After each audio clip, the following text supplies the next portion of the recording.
चैत्र महिना आला की चैत्रगौरीचं हळदी कुंकू आणि त्यासोबत दिल्या जाणारी कैरीची डाळ, पन्हं आणि भिजवलेल्या हरभऱ्यांची ओटी हे समीकरण आपल्या सगळ्यांनाच माहिती आहे। लहानपणी तर घरोघरी ही हळदी कुंकवाची तयारी असायची। आता मंडळांची हळदी कुंकू होतात, त्यामुळे साहजिकच हे प्रमाण घरोघरचं कमी झालेलं आहे। आता मी ही कैरीची डाळ आमच्या मंडळातील हळदी कुंकवासाठी करून नेते आहे आणि केल्यानंतर आधी अन्नपूर्णेला मी नैवेद्य पण दाखवला। नमस्कार, मी अश्विनी।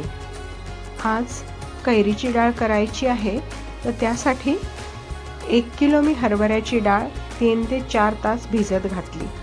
आपण रात्री जर भिजत घातली तर आपण सकाळी करू शकतो, परंतु जर ऊन खूप असेल, गरमी खूप असेल तर आपण कूलरच्या जवळ किंवा एसीच्या तिथे झोपलं असेल तर तिथे ठेवून द्यायची। आजकाल 3-4 तासामध्ये भिजून जाते ही डाळ आणि अशी हाताने मोडून पाहायची बोटाने आणि चांगली भिजलेली असेल तर त्यातलं जे रात्रभराचं पाणी असतं ना, ते काढून घ्यायचं आणि स्वच्छ पाणी दुसरं घालायचं, म्हणजे त्याचा आंबूसपणा वगैरे पुढे डाळीला येत नाही। आता ह्यात अर्धा किलो कैऱ्या आहेत, याला छान सोलून घ्यायचं, त्याचे बागचे जे देठ असतात ते काढून घ्यायचे आणि आपल्याला इथे अर्धा किलोच कैरी लागते, कारण आपली 1 किलोची हरभरा डाळ आहे तर अर्धा किलो ही कैरी लागतेच। लहान मोठ्या असल्या तरी पण चालतं। आता याचे बारीक फोडी करून घेतल्या आहेत। आता बघा, 2 कैऱ्या अशा अगदी बाळकैऱ्यासारख्या होत्या आणि एक पक्की झालेली होती, आकाराने मोठी होती पण कोय पकडलेली नव्हती त्याला, तरी काही हरकत नाही, आपल्याला लगेच संपवायचं असल्यामुळे चालतं असं। आता ही थोडी थोडी करून मी डाळ मिक्सरच्या पॉटमध्ये घालून घेणार आहे आणि वाटून घेणार आहे। यासाठी दुसरं साहित्य पण आपल्याला यात घालावं लागेल, म्हणजे ती एकसारखी चव लागते। आता ह्या कैरीच्या थोड्या थोड्या फोडी प्रत्येक या मिक्सरच्या लॉटमध्ये मी घालून घेणार आहे। त्यासोबत मी इथे 2 हिरव्या मिरच्या, ताजी हिरवी मिरची असेल ना तर अजून छान लागते चव।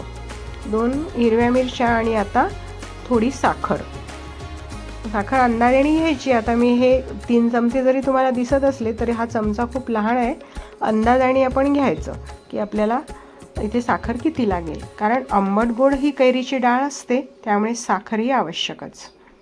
आता ही डाळ मी साधारण बारीकच वाटून घेतली आहे, खूप बारीक नाही पण भरड अशी, आणि यात ही बर्फाची बॉटल ठेवलेली आहे, कारण काय होतं की उन्हामुळे ना डाळ फसफसून यायला लागते, नाही तर मग आता आपली बाकी प्रोसेस होईपर्यंत किती मी काय प्रमाण घेतलं होतं ते दाखवते। एवढी साखर मला एवढ्या डाळीसाठी लागली होती आणि ज्या मिरच्या मी दाखवल्या ना त्या मिरच्या तेवढ्या उरल्या आहेत। आपण 2-2 मिरच्या या डाळीमध्ये घालून घेतल्या होत्या आणि संपूर्ण कैरी मात्र संपूर्णच घातली। आणि आता ही बॉटल यात ठेवली आहे आणि मी फोडणीची तयारी करते। साधारण 3 ते 4 चमचे इथे तेल घेतलं आहे मी फोडणीसाठी। आपल्याला इथे शेंगदाणा तेल किंवा सूर्यफूल तेल किंवा असंच तेल लागणार आहे, कारण सरसोचं तेल वगैरे यात चांगलं नाही लागत। आता ही तेल आपण फोडणी करण्यासाठी तेल ना चांगलं तापवू द्यायचं, म्हणजे जिरं फुटलं पाहिजे त्यात, नाही तर मग कच्चट जिरं काही चांगलं लागत नाही या डाळीमध्ये।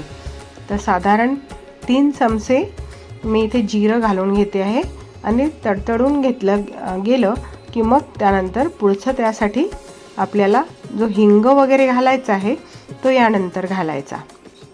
हिंग हा खूप जास्त नको आणि खूप कमीही नको, कमी झाला तर चव नाही लागत आणि जास्त झाला तर उग्रपणा येतो।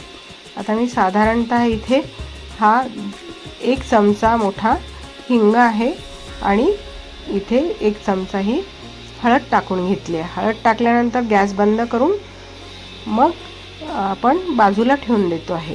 आता मी इथे साधारण 1 टेबलस्पून असं मीठ घातलेलं आहे। मीठ घातल्यानंतर छान हलवून घ्यायचं, सगळ्या डाळीला हे मीठ लागायला हवं, नाहीतर काय होतं की मग कुठे कमी कुठे जास्त, मग त्याची चव नाही लागत चांगली। त्यासाठी काही गोष्टी ह्या वेळ देऊन आपल्याला कराव्याच लागतात। आता हे साधारण कमी एकदम कडकडीत नाही पण चांगलं गरम असणारं हे फोडणीचं तेल आहे। आता ही सगळी फोडणी या डाळीवर अशी घालून घ्यायची। पहा, खूप गरमही नाही खूप थंडही तेल नाही आहे, चांगली फोडणी बसलेली आहे याच्यावर। आता ही फोडणी सगळी छान कालवून घ्यायची. कालवून घेतली की मग सगळीकडे चव लागायला आणि एकसारखी पसरायला मदत होते.